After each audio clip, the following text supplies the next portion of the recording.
A child is born in North Korea, but the innocent child is declared a traitor right at birth.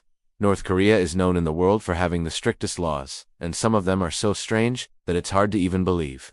For example, elections are held here, but there is no option to choose. You can only vote for one person, and if you refuse, you go straight to jail. Here, television has only one channel, and there is no option to tune others. North Korea may be the only country in the world where you can be sent to prison not for committing a crime, but even for just thinking about one. Welcome once again to Portal 2 video. Viewers, until 1945, Japan ruled the whole of Korea for 35 years. But after World War II, Korea was divided into two parts, North Korea and South Korea. North Korea came under Soviet influence, while South Korea was under American influence. In 1948, the Kim dynasty began with Kim Il-sung as the leader, and North Korea was established as the Democratic People's Republic of Korea. But democracy never really existed here. In 1950, a war broke out between North and South Korea, known as the Korean War. But after the war ended, no peace treaty was signed. That is why both countries are still technically in a state of war. In North Korea, power has always remained in the hands of a single family. First Kim Il-sung, then Kim Jong-il, and now Kim Jong Un, Kim Il-sung's grandson. Every ruler has kept his throne by enforcing the harshest possible laws to suppress people by fear and punishment. Many rules were made so that citizens would not be influenced by South Korea or Western culture. Today, we will talk about some of these bizarre laws.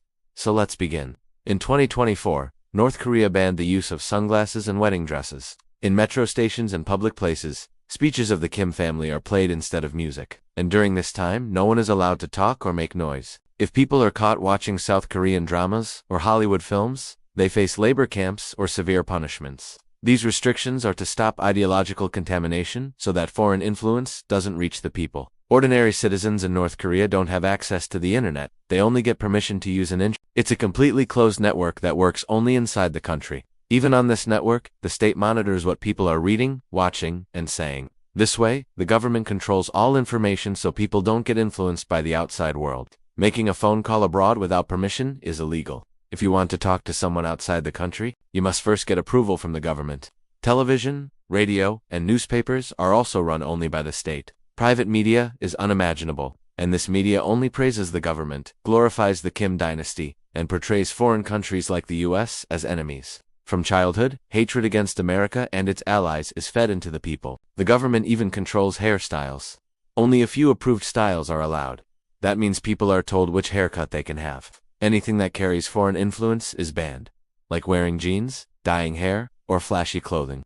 Anyone caught faces confiscation of belongings and punishment. Even food choices are restricted. Hot dogs are banned because they're American, while dishes like bulgogi and tteokbokki are banned because they are South Korean. Traveling from one city to another requires a permit. Without it, travel is illegal. North Korean passports are only given to the elite, such as government officials or close allies of Kim Jong Un. Ordinary people cannot even dream of leaving the country. Land, houses, shops, and businesses all belong to the state. No individual can own them. They can only use them with government permission. Following or practicing any religion is also illegal. Although churches exist, they are only for show, to pretend there is religious freedom.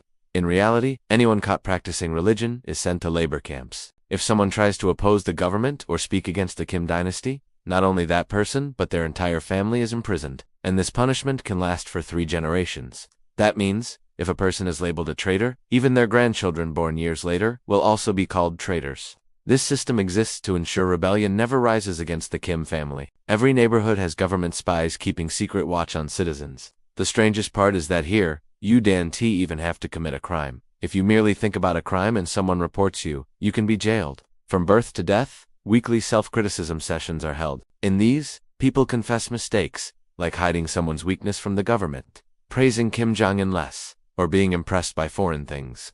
Then they apologize, and others criticize them publicly. Voting is compulsory, but you can only vote for candidates chosen by the government.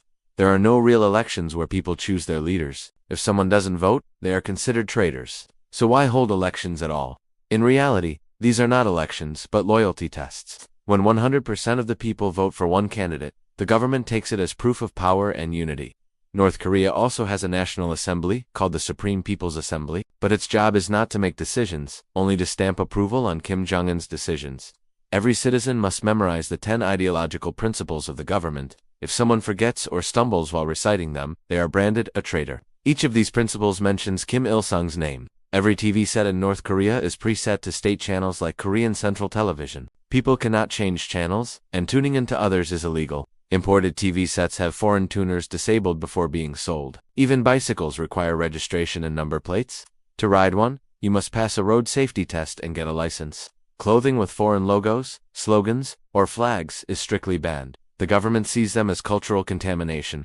Tourists also face strict rules. They must always be accompanied by guides, and can only visit government-approved locations. They cannot talk freely with locals or take photos openly. If a tourist wants to interview a citizen, they need permission from the guide. Mobile phones and computers are allowed, but USB drives and memory cards are regularly checked. If foreign content is found, punishment follows.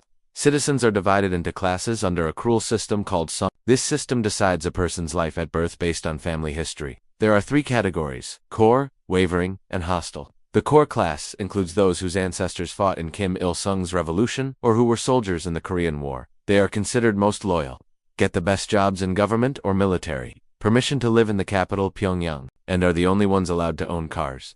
The wavering class includes ordinary citizens, descendants of peasants or workers, whose past is seen as neither good nor bad.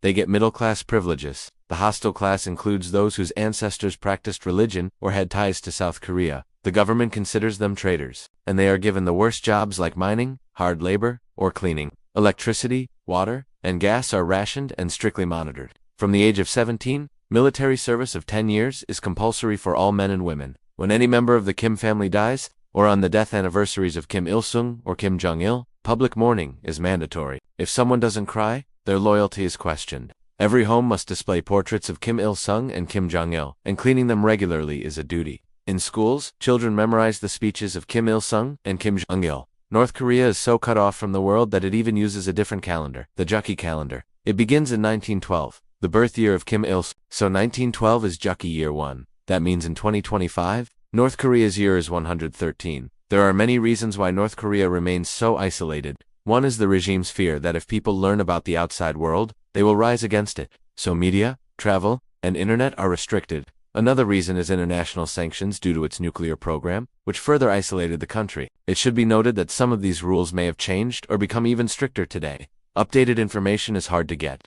Most of this knowledge comes from defectors who escaped after 1953. Spy satellites also help monitor some areas. Some North Koreans have smuggled footage on USB drives through China. Hopefully, you enjoyed this Poral TV video. Thank you so much for your loving comments. Thank you so much for your loving comments.